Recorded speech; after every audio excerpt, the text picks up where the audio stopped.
Esselamu Aleyküm değerli öğrencilerim. Şimdi devamlı olarım görme nasıl oluşur? Biz dedik görmeden sorumlu olan organ gözdü ama alıcılar ışık alıcılardı ve göz 3 tabakadan oluşmuştur.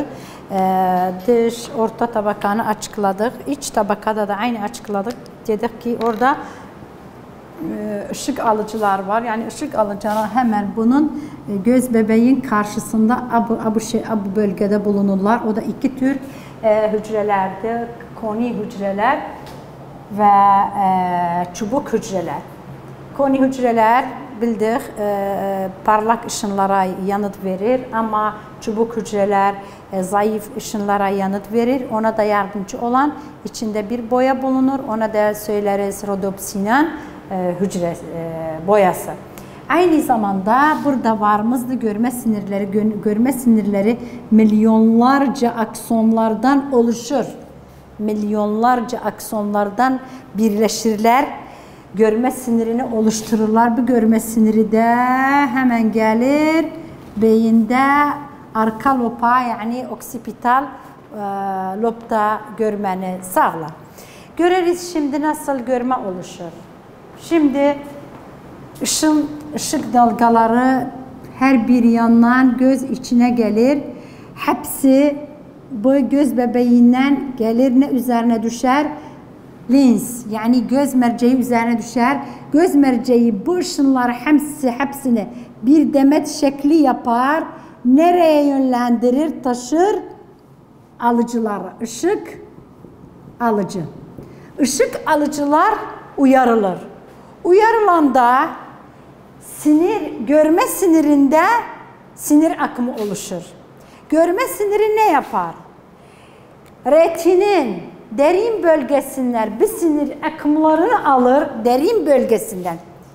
Sinir akımlarını alır, getirir nereye? Aparır beyne doğru. Ne aracıyla? Kafatası sinir aracıyla. Yani görme siniri kafatası sinirinin bir bölümüdür. Nereye aparır? Talamusa. Talamostan nereye gider? Asıl beynin korteksine. Asıl beynin korteksinden nereye gider? Gider arka loba yani görme merkezine, o da oksipital. Orada bu resmi gösterir bize, bu bülbül resmidir, kelebek resmidir, hayvan resmidir, çiçek resmidir veya çocuktur. Yani bizi bu şekilde görme bizde sağlanır. Burada görmeni bitirdik. Şimdi geliriz tat almaya. Tat alma. Tat alma. Tat almanın organı kimdi? Dil. Alıcı türü kimyasal alıcılar. Şimdi gördünüz 3 tür alıcı oldu. Mekanik, ışık, şimdi kimyasal. Biz hepimiz biliriz. Dilin üzerinde çıkıntılar var. Dilin üzerinde çıkıntılar var. Bu çıkıntılara dil pepellileri denir. Bu şekilde bu. Arka kısımdaki büyüktüler ama ön kısımdakiler küçüktüler. Küçüktü. Bu. Bu pepelliler arasında tabanında ne bulunur? Tat alma tomurcukları. Yani burada bu alıcılar ne şekildedir? Bunların bu tabanında ne var? Tat alma tomurcuklar var. Tat alma tomurcuklar koy söylüyoruz bu şekildedir. Koy diye bu şekildedir. Bu şekildedir. Bunun zirvesinde delik bulunur. Alt kısmında bu öz mekanik alıcı sayılır. Bu sinir. Sinir bulunur. Nasıl biz tat alırız? Biz tat almak şartı nedir? Gerekti o madde suda erisin. Bizim ağzımızda tükürük var. Yani su. Suyla diğer madde, enzimlerdir, haz maddelerdir. Aldığımız besin önceden tükürükte erir. Eriyende bu delikten, bu tomurcuk bu pepellilerin tabanında bulunan tat alma tomurcukları bunun içine girer. Girende tat alma sinirinde ne oluşur? Sinir akımı oluşur. Sinir akımı oluşanda hemen nereye gider? Aynen talamusa görürüz. Talamos aynı şeydi. Ne diyorlar? Bir sekreterdi. Oradan asıl beyin korteksinden tat alma merkezine gider. Bir şey tatlıdır veya acıdır. Bu da tat almanı da bitirdik. Şimdi geliriz koku alma. Koku alma duyu. Bakın onun organı kim ve alıcısı kim? Koku alma. Koku almanın organı burun. Ama alıcı türü mekanik alıcı. Ama bu alıcıyla bunun farkı neymiş?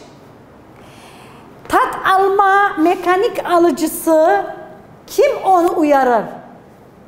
Eriyen maddeler, suda eriyen maddeler uyarır. Ama burundaki mekanik alıcını kim uyarır? Havada bulunan alıcılar uyarır. Havada bulunan affedersen maddeler. Biz solunum alma zamanı bu havada bulunan her bir koku madde gelir burnumuz içinde, biz önceden söylemiştik burnun yapısını, bir müküz zarıyla çevrilidir. Onda mekanik alıcılar var. Havada bulunan tanecikler ona dokunma zamanı hemen koku alma sinirinde ne oluşur? Sinir akımı oluşur. Koku alma sinirinde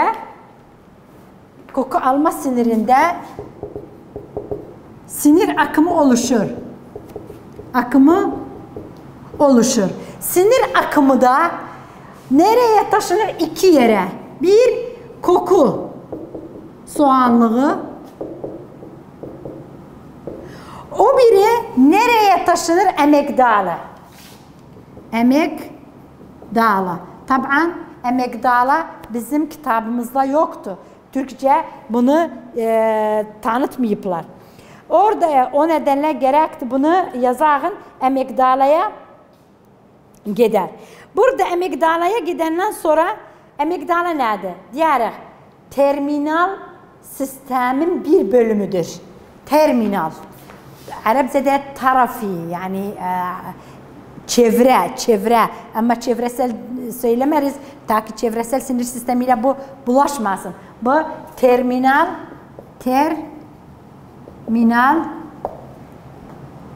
sinir affedersin sistemin bir bölümüdür.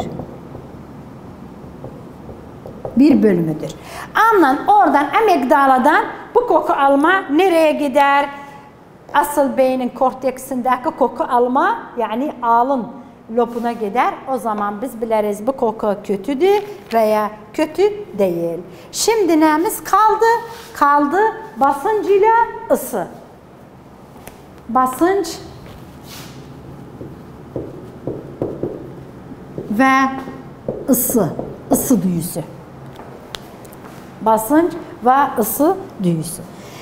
Bir ikisinin basıncın alıcısı kimdi? Mekanik alıcılardı. O da neye etkilenir? O da dokunmaya, güce ve basınca etkilenir. Burada her yerde var. Yani bu basınç, ısı alıcı organı vücudun türlü bölgeleri. Yani organı, özel bir organ her bir yerde var. Alıcısı neymiş? Mekanik. Alıcı. İyi de. Neye etkilenir bu? Basınç, dokunma ve güç. güce etkilenir. Burada nasıl oluşur ve görülmüştü özellikle derinin kılının altında, soğanlığının yanında çok mekanik alıcılar var. Bu nedenle dışarıdaki basınçlara, güçlere etkilenir. Yani bakın, basınç duyusu, organı her bir vücudumuzun her bir yerinde var. Her bir yerinde var. Ama nerede var? Ondan başka deride bulunan kılların tabanında, soğanlığının yanında alıcılar var. Bir mekanik alıcısı nedir? Mekanik alıcıdır. Neye etkilenir? Güce ve dokunmaya ve basınca etkilenir. Şimdi bakarız ısı alıcılar. Isı alıcılar özellikle nerede bulunurlar? En çok deride bulunurlar. Ağzımız içinde de var, gözde de her yerde bir ısılar hissederiz. Bu ısı alıcı, ısı duyusu affedersiniz. Isı. Bunun alıcısı nedir? Alıcı. Isı alıcı. Bu da iki tür alıcımız var. Isıya doğru iki tür alıcımız var. Birisi soğuğa yanıt verir. Diğeri sıcaklığa yanıt verir. Isı alıcının birisi 20 Celsius derecesinden daha düşüke yanıt verir. Yani soğuk. Soğukta o etkilenir ve uyarılır. Ama yüksek ısı derecesi 30 ile 45 Celsius derecesine yanıt verebilir. Bunlara yani o sıcak zamanı çalışır, o da soğuk zamanı çalışırlar. Şimdi son olarak varımızdı, o da ağrık alıcıları. Varımızdı, ağrık alıcılar vücudumuzun tüm bölgelerinde ve ciltte, deride yayılmıştı. Özellikle ağrığın alıcıları çok epiderme tabakasında, derinin epiderme tabakasında olur. Ağrık duyu. Nerede bulunur? Derinin tabakası, epiderme tabakasında. Yani deri iç tabakadan oluşur. Derme ve epiderme. Bu da nerede bulunur? Epidermenin yani derinin alt kısmında, alt tabakasında epidermede bulunur. Alıcısı nedir? Ağrık alıcı. Ağrık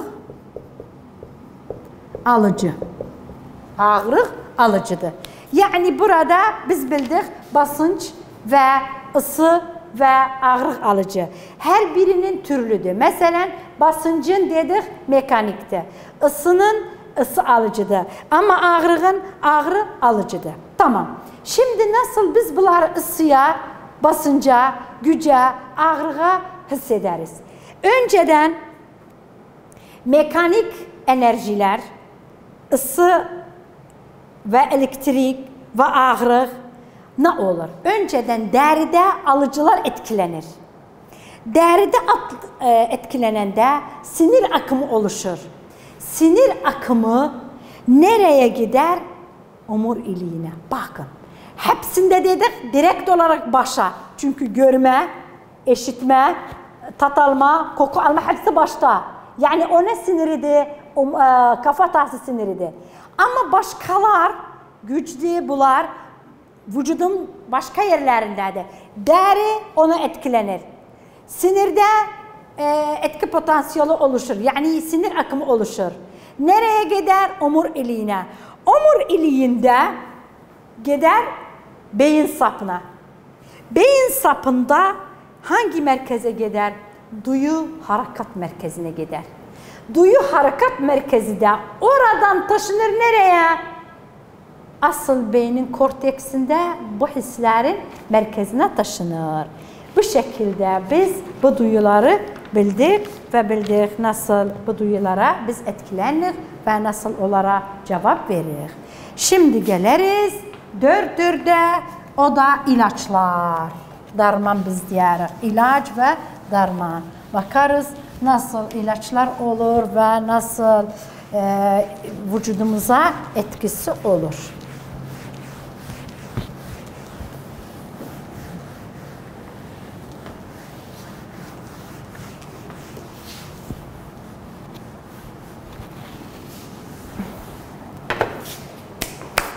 Geliriz 4'e ilaçlar ve sinir sistemi.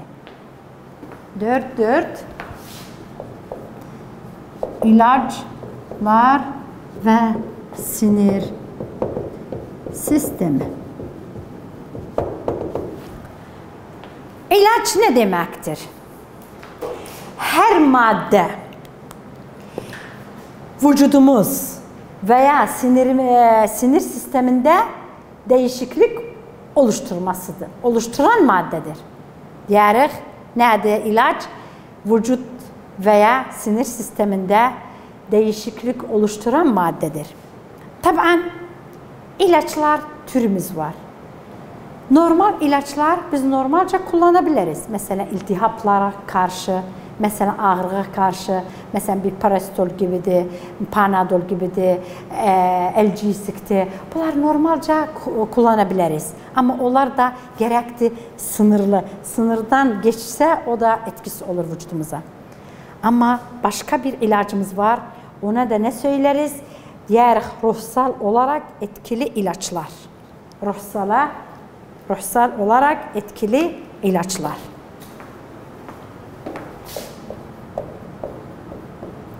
Etkili ilaçlar. Bu ne demekti? Her bir madde merkezi sinir sistemi doğal olarak veya yapay olarak, yani doğal olabilir bir bitkiden alırız veya yapay olarak laboratuvarda üretilmiş her bir yapay veya doğal kimyasal madde merkezin sinir sistemin görevine etkisi olduğu zaman ona diğer ruhsal ilaçlar. Bunun da kullanması yasaktı, gerekti doktorun gözü altına alınsın bu ilaç almakta. Çünkü eğer düzensiz bir şekilde oluşursa, kullanılırsa onda çok etkisi insana olur ve olabilir ölümüne neden olsun. Şimdi geliriz. Biz ruhsal ilaçları kullandığımızda birkaç durum oluşur. Varımızda bağımlılık, alışma, tolerans, etki doz ve öldürücü doz. Varımız bağımlılık.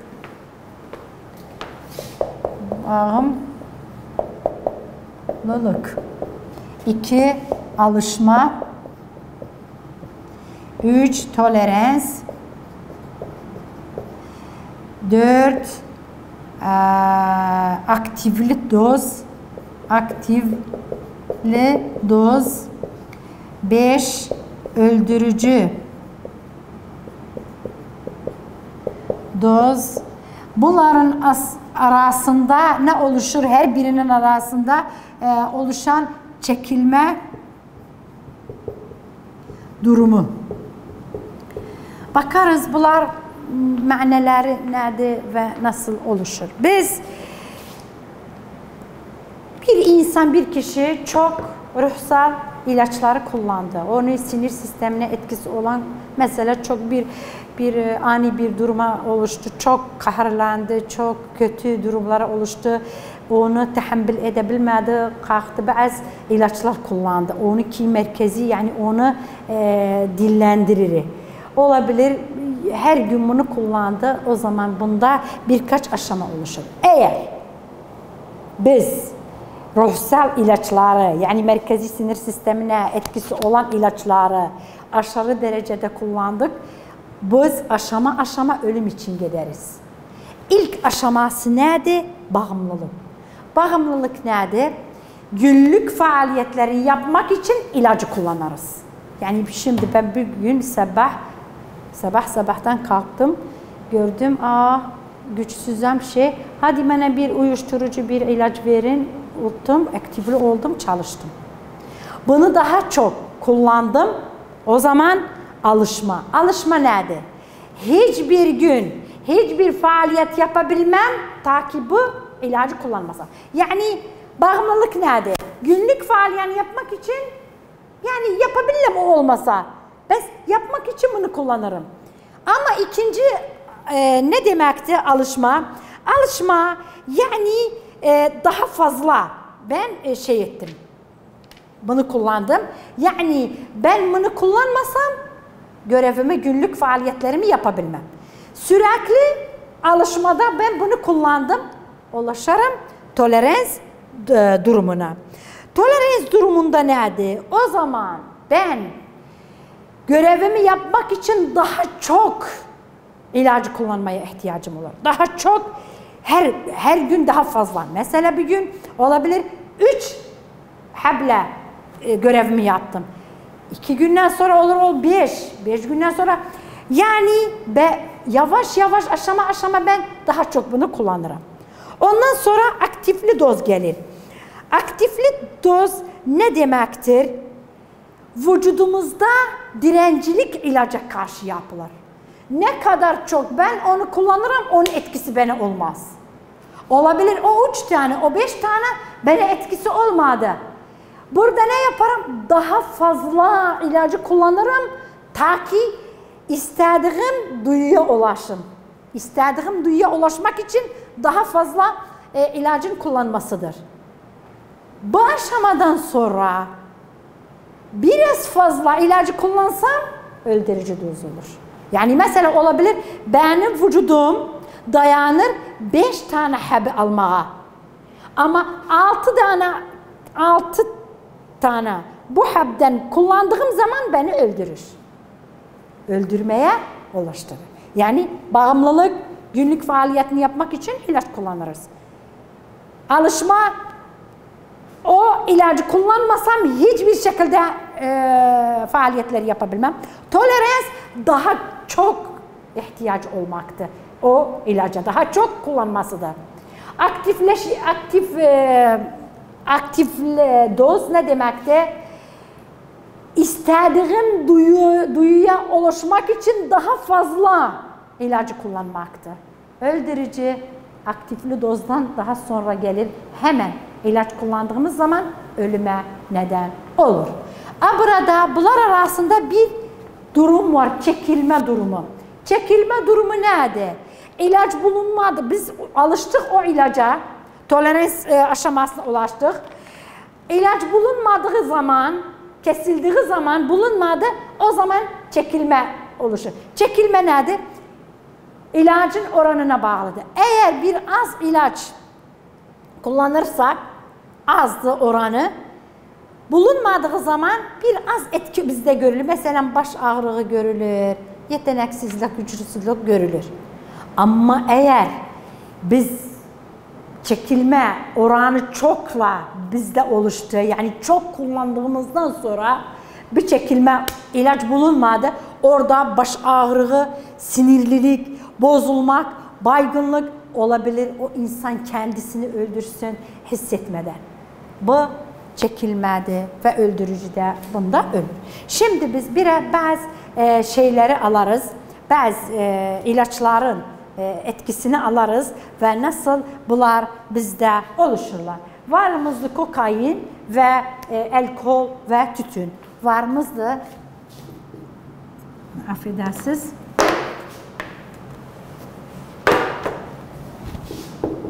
kokain ve alkol ve tütün.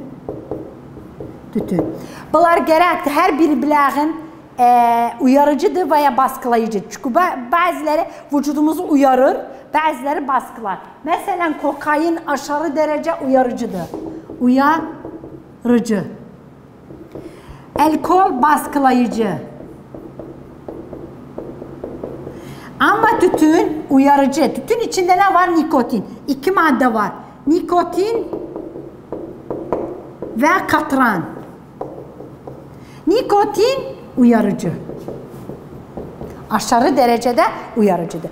Kokaine gelirsek, kokain bir kez kullanma zamanı hemen insanı uyuşturucu tolerans haline oluşturur. O da ne yapar? Alıcılara etkisi olarak inşallah gelecek derste sizin için bunu açıklarım saygılarımla.